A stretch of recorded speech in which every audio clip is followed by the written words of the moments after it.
মার্কেটে কিন্তু এখন 2K মনিটর দিয়ে সয়লাভ হয়ে গেছে, because 2K is the new normal resolution. আপনারা কিন্তু সবাই জানেন এবং বেশ কম দামে পাওয়া যায়। বাট 1440p গেমিং এর জন্য তো একটা 1440p একদম লেজিটিমেট যে পিসি, কোনো আপস্কেলিং দিয়ে না, সেরকম একটা পিসি লাগবে। আজকে আমরা খুবই জনপ্রিয় একটা গ্রাফিক্স কার্ড দিয়ে 1,05,000 টাকার মধ্যে এমন একটা বিল্ড করব which will be a gaming beast, এবং এই ভিডিওটা ফুললি একদম গেমিং ফোকাসটি থাকবে, বিকজ আমরা আজকে একটা একদম ফুল ফ্লেজড গেমিং পিসি বানাবো। এই পিসিতে আমরা কম্পোনেন্ট হিসেবে কি ইউজ করছি, গ্রাফিক্স কার্ডটা কি ইউজ করছি, তার পারফরমেন্স ক্যালিবার কেমন থাকে, সবকিছু নিয়ে আলোচনা করবো। সাথে আমি চন্দ্র দেখছেন টেকনিক বাংলাদেশ। চলছে আজকে আমাদের একটা মারদাঙ্গা 105K গেমিং পিসিতে। আচ্ছা, এই পিসিতে আমাদের প্রসেসর হিসেবে যেটা ইউজ করব সেটা হচ্ছে আমাদের পাশে দেখতে পাচ্ছেন AMD Ryzen 5 7500F। এইটা মিড রেঞ্জের ক্ষেত্রে কিন্তু one of the best processor হিসেবেই থাকবে, এবং এখানে আমার প্রসেসরটা 7700 না নিয়ে 7500F নিলাম, যাতে গ্রাফিক্স কার্ডে বেশি হেডরুমটা থাকে, বিকজ সব সিনারিওতেই কিন্তু গ্রাফিক্স কার্ডটাই কিন্তু মেইন রোলটা প্লে করে গেমিংয়ের ক্ষেত্রে। যেহেতু আমরা 2K গেমিং করব, গ্রাফিক্স কার্ডটা সেরকমই থাকতে হবে। তো এটার প্রাইসটা এখন 16,000 টাকার আশপাশে পড়বে। এই জিনিসগুলো একটু ফ্লাকচুয়েট করে, তো মার্কেট প্রাইসের উপর ডিপেন্ড করে জিনিসটা। বাট আমি যখন ভিডিওটা করতেছি 16,000 টাকার আশপাশে পাচ্ছি। এটাকে কমপ্লিমেন্ট করার জন্য যে মাদারবোর্ডটা নিচ্ছি সেটা হচ্ছে গিগাবাইটের B650MK মাদারবোর্ডটা। এই মাদারবোর্ডটা মাত্র 14,200-300 টাকার আশপাশে পড়ে, বাট এটার পারফরমেন্স কিন্তু বেশ সলিড। 7500F এর সাথে খুব ভালো মতো কমপ্লিমেন্ট হয়ে যায়। VRM এর কোনো প্যারা নেই, বা যে কোনো ধরনের গ্রাফিক্স কার্ড আপনারা ইউজ করেন না কেন খুব আরামসে চলবে এটাতে। অ্যান্ড মোস্টলি এটাতে কিন্তু 4টা র্যাম স্লট পাবেন, 2টা NVMe স্লট পাবেন, যেটা কিন্তু হচ্ছে আপনার ফার্দার যে আপগ্রেডের হেডরুমটা সেটা কিন্তু বেশ ভালো মতোই রাখতেছে। এগুলো নিয়ে যদি কথাবার্তা বলি, একটু আমার মেমোরি মডিউলটা নিয়েও কথাবার্তা বলি।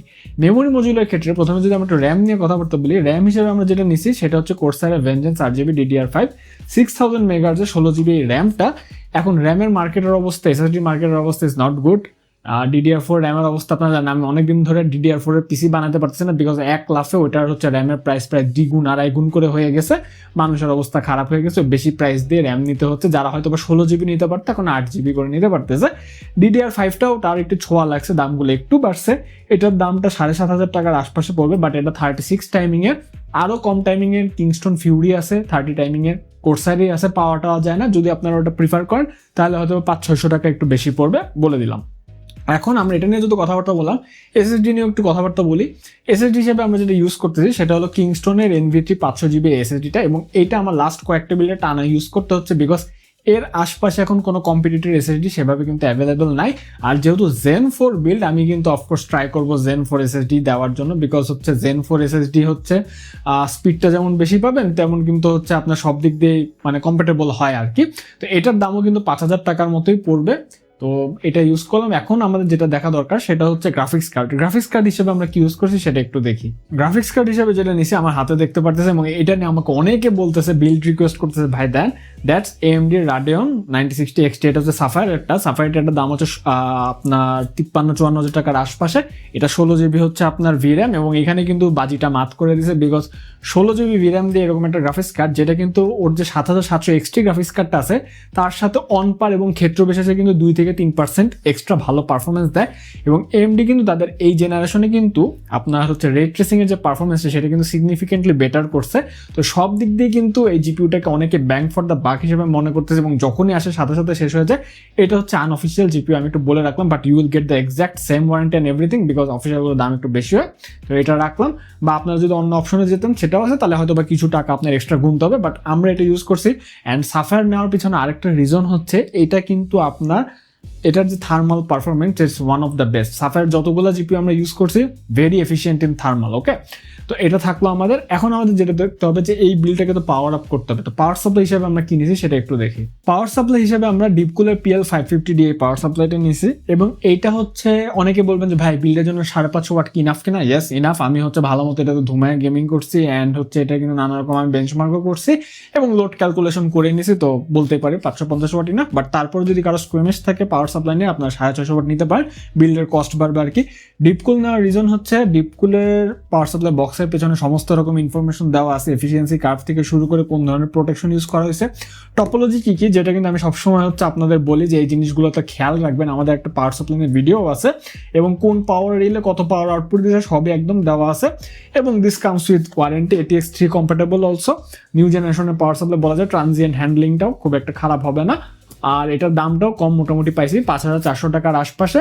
তো এটা থাকলো পাওয়ার সাপ্লাই হিসেবে। এখন আমাদের যেটা দেখতে হবে সেটা হচ্ছে কেসিং হিসেবে আমরা কি ইউজ করছি।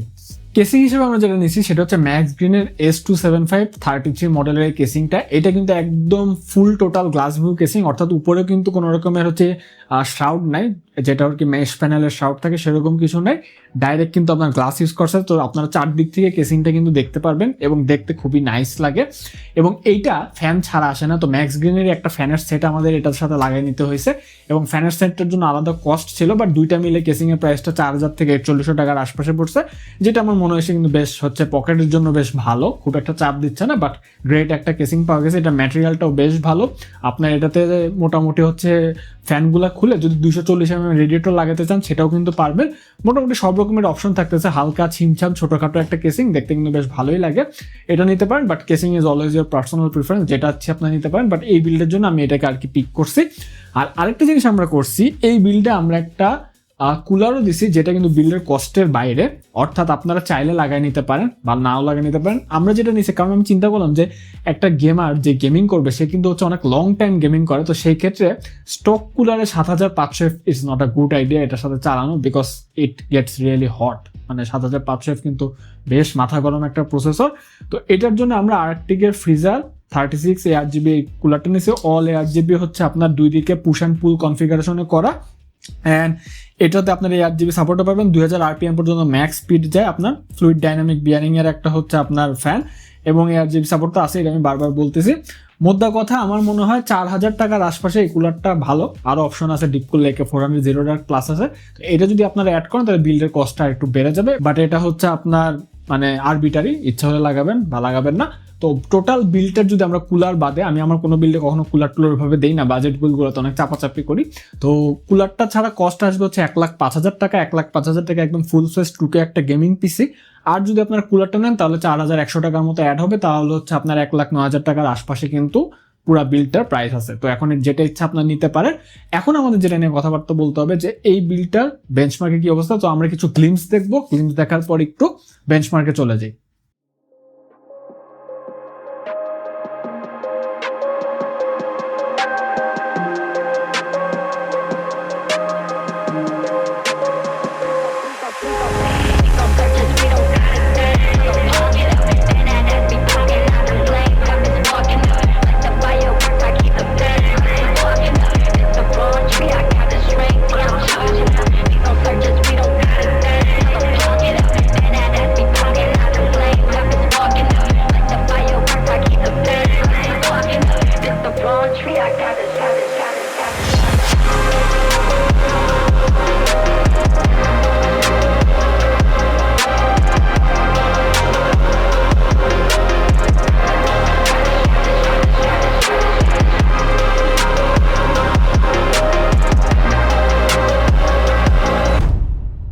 আমরা যখন গিগবেঞ্চে এই প্রসেসরটার হচ্ছে ক্যালিবার মাপি, তখন দেখলাম যে 2461 সিঙ্গেল করে এবং মাল্টি করে কিন্তু 10,614 মতো স্কোর পুশ করছে, which is really good. 7,500 always been a performer, সেটার ট্রেসটা আমরা আবারও পাইলাম। এরপর যখন OpenCL একটু আমরা হচ্ছে গ্রাফিক্স কার্ডটা ক্যালিবার মাপলাম, দেখলাম যে 1,01,890 পর্যন্ত স্কোর পুশ করছে, যেটা দেখে একটু আপনার কম মনে হতে পারে, বাট AMD কিন্তু OpenCL প্ল্যাটফর্মে ওইভাবে আর কাজ করেন, এর জন্য স্কোরটা কম আসে। নেক্সটে যখন আমরা একটু SSD-তে মুভ অন করলাম, আমাদের যে কিংস্টন NV3 এটা স্পিড আমি লাস্ট 3 ভিডিও ধরে মাপতে আসি, এটাতেও মাপলাম, দেখলাম যে 5,700 MBps সিকোয়েন্সিয়াল রিড এবং সিকোয়েন্সিয়াল রাইটে কিন্তু 4,447 MBps এর মতো পাই। সিপিইউটা যখন আমরা একদম ফুল থ্রটলের পিবি অন করে হচ্ছে আমাদের মেজারমেন্টটা করলাম, দেখলাম 80 ডিগ্রি সেলসিয়াসে এই কুলারটা ঠান্ডা রাখতে পারছে, যেটা কিন্তু বেশ ভালো, বিকজ পিবিও কিন্তু অন করা আছে, কুলারের উপর বেশ প্রেশার পড়ছে, but it performed well. Ambient temperature কিন্তু এখন এমনিই হাই, তো সেই অনুযায়ী ইটস ফাইন। তো আমাদের যে মাদারবোর্ডে VRM-টা আছে সেটাও একটু মেপে দেখতে হবে কি অবস্থা। তো VRM-টা আমরা মাপলাম, দেখলাম যে 50 ডিগ্রি সেলসিয়াসের আশপাশে থাকে ফুল থ্রটলে টর্চার টেস্টের সময়, অর্থাৎ গিগাবাইট B650M তো একটা রেপুটেশন আছে মিডল ক্লাস যে প্রসেসরগুলো ওগুলোকে হ্যান্ডেল করে, সেটা আমরা আবারও দেখতে পারলাম।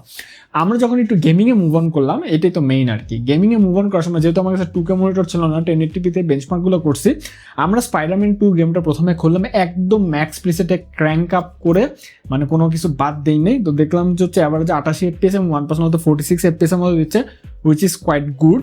তারপর যখন আমরা ক্লিয়ার অফস্কার এক্সপিডিশন 33 এই গেমটা বেঞ্চমার্ক করলাম একদম এপিক পিসেটা, দেখলাম যে অ্যাভারেজে 50 FPS এবং 1% মতো 33 FPS এর মতো দিচ্ছে, যেটাও ভালো। এবং সবার লাস্টে আমরা মাইন্ডস এই গেমটা হচ্ছে বেঞ্চমার্ক করলাম, বাগি গেম একটু, বাট রিসেন্টলি বেরিয়েছে বেশ স্পেক হাংরি একটা গেম, আনঅপটিমাইজ তো স্পেক হাংরি তো হবে। এটাও যখন একদম ম্যাক্স প্রিসেটে আমরা বেঞ্চমার্কটা কমপ্লিট করলাম, দেখলাম যে অ্যাভারেজে 64 FPS এবং 1% মতো 48 FPS এর মতো আমাকে আউটপুট দিচ্ছে, which is quite good again. তো যারা 2K গেমিং করবেন তারা কিন্তু ডেফিনেটলি 16GB VRAM থেকে একটা হিউজ বেনিফিট পাবেন।